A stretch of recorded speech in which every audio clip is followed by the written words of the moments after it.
Mən Əhməd Sülhmənur dininin ənsarı Orxan Aydın. Mən bu günləri Ali Muhammedin qaimi Əba Sadiq Abdullah Haşiminin salam haqqında danışmaq istəyirəm. O mənim ruhani liderimdir, o mənim ruhumun sahibidir, o mənim qəlbimin sahibidir. O mənə sevgini, sülhü və insanlığı öyrətdi. O bu dünyanı olduğu yerdən daha yaxşı bir yerə və insanları və məni olduğum formadan daha yaxşı bir insan olmağa yönəltdi, öyrətdi, insanlığı öyrətdi mənə.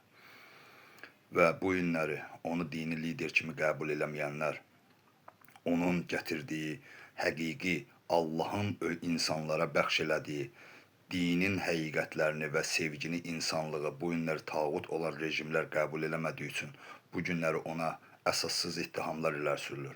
Və bu da məni təhqir eləyir və bu da məni incidir. Amma bir şey bilsinlər ki, bütün küllü bəşər yığıla, yenə də Ali Muhammedin qaimi öz qələbəsini qazanacaqdır.